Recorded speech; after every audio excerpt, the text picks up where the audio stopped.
Hi guys, it's November 1st, 2015, and I am in Budapest, Hungary.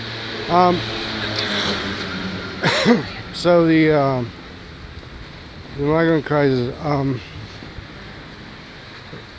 still there are about 10,000 people a day coming into Germany, and the German government is starting to realize that they're in deep trouble, deep trouble. Because no society can cope with these flows. We're talking about almost 4 million people a year, and even though Germany is a large country, it's going to implode. The system is going to implode. In Sweden, you have a problem that's even worse, and a regime that is even more stubborn. And in that country, you have refugees, so-called refugees, coming in at a rate representing about 2% of the population.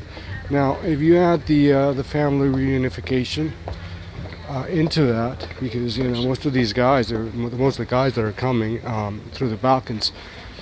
If you add the families that these people are going to be bringing over, you're talking about the Swedish people being replaced from their own country and becoming a minority in their own country in, I don't know, 10 years at the most, assuming that present trends don't accelerate. So, the German government is coming to a realization, a little bit of a belated realization, that this is just not sustainable long term. It is not sustainable even in the medium short term. It is not even sustainable in the short term, actually. But that's where we are at right now. They've stopped trying to unload their self-created problem, into other parts of Europe, and instead they're trying measures that are, in my opinion, just half measures. Because Angela Merkel wants to retain the open borders. She does not want to cap the number of migrants that come in. She does not want any walls to be built. Completely inane, naive positions of somebody who just was born in a comfortable environment, doesn't really understand the world outside the boundaries of that comfortable environment, and so she just assumes that, I guess her thinking, it's hard to psychoanalyze this woman, because obviously there are issues of her dislike of Germans. There's also a religious aspect. It's really weird. A religious aspect to this thing, that these migrants and refugees are the second coming of Christ. And that the wretched and the damned of the world, in some weird and perverse way, actually make the world a better place. Your guess is as good as mine. You can probably get into Angela Merkel's head better than I can, because I've given up trying. But in any event, after having unleashed the gates of hell on Germany, inviting unlimited numbers of Africans and Muslim migrants into her country, she's now trying to patch things up as best she can. Her Christian social union coalition partners have rebelled, but they don't really have that much power, much say. A lot of the CDU politicians are rebelling. A lot of letter writing, a lot of campaign, a lot of dismay, speculation as to whether or not Angela Merkel is going to be toppled. Eventually, she will be toppled, but the harm that is being caused to Germany right now is very severe. So the sooner that this happens, the better. But I don't know if it's going to happen quickly enough for Germany to retain its identity as a German country, and not as some Syrian, African outpost, Asian outpost in the middle of Europe. Sweden, forget it. Sweden is a lost cause. But that's where we're at right now, and the coalition partners of Angela Merkel just had a meeting trying to come up with a solution. But Angela Merkel, being the stubborn, arrogant witch that she is, she's sticking to her guns. They're gonna tinker with the rules. They're gonna limit it. They're gonna limit family reunification in certain instances. I mean, just band-aids that don't really deal with this situation. This situation can only be resolved. I mean, we are the people of native Europe. We are turning ourselves into the doormat of the world. Anybody can just come in and step over us, and that's just unacceptable. That is just unacceptable. If these guys who are coming over, if they want to come over, they should face some resistance. They should face some nasty resistance, because they're behaving in a very nasty fashion.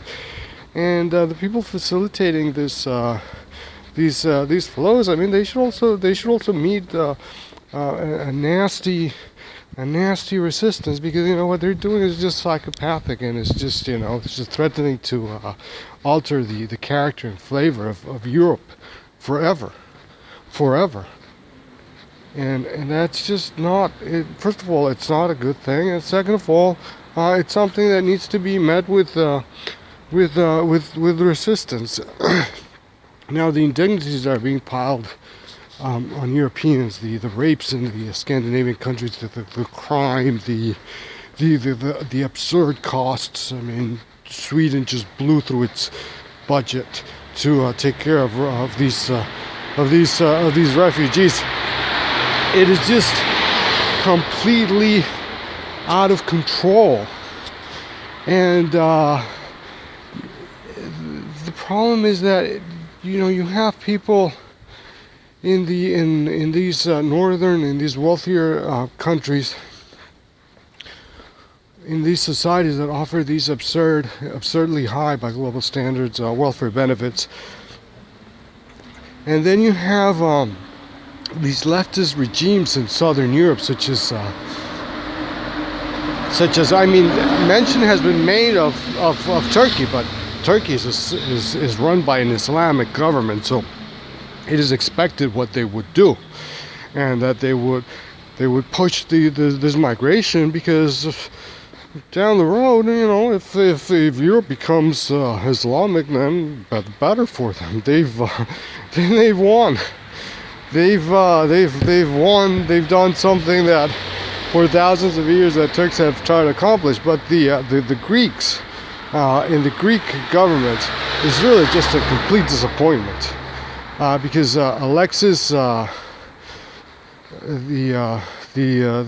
Alexis Tsipras, or whatever his name is, he is of the view of the mentality of many leftist politicians in Europe, that instead of turning these dinghies back, what the Greek government should be doing, paid for courtesy of Angela Merkel, of course, is to, the moment that these crowds land in Lesbos and other islands in Greece, nominally of Greece, or belonging to Greece, they get transferred free of cost in this massive amounts of people through these ferries, just packed shoulder to shoulder into the shores of Greece. And then the bus service and the train service and the room and board, all provided for courtesy of policies pushed by the Social Democrats, is resulting in an innovation what cannot be described in any other way than innovation and a catastrophe for countries such as Germany and Sweden. Now, so the Turks, I mean, it can be expected that they would behave this way, but the Greeks would behave the way they're behaving, and that the Italians would behave the way the Italians are behaving. It's really just a function of the fact that these countries are run by leftists, and it's a big danger for the rest of Europe, because you have a single leftist government, and then all of a sudden, the borders come down, and all these people from the other places of the world just start rushing in. So if just a leftist administration, if it comes into power, is going to bring down the borders, and hundreds of thousands of Africans and Muslims are going to come in, and they need to be blocked by the next country. You can't have just a single line of defense. Now Greece, I mean, they're happy to just to funnel these migrant flows into Germany and screw over Germany the way that Angela Merkel screwed over the Greeks by being so intransigent in the course of the debt negotiations with the Greeks, which caused a lot of resentment down there. But the entire continent is exposed, so you really can't have open borders anymore. You can't have open borders anymore, because we're going to be swallowed whole by people who are not of European origin, and they're going to take over, and we're going to be subject to their whims. We're going to be living in countries that are not our own. That's not a nice future. So it's a big risk that the Spanish, for example, they're having their elections coming up in December, and a leftist government may win. And if a leftist government wins, then believe me, the mobs of Africans are going to be piling up on the Spanish enclaves in North Africa, and the fences are going to come down.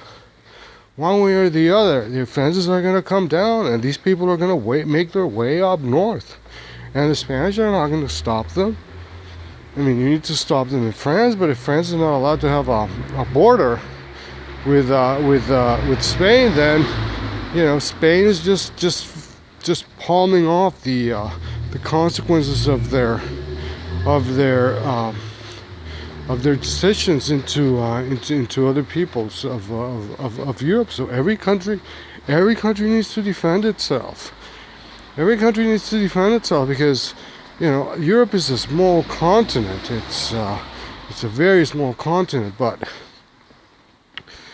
the Africans, for example, they have the largest continent, the continent that is wealthiest in resources, and look at where they're at.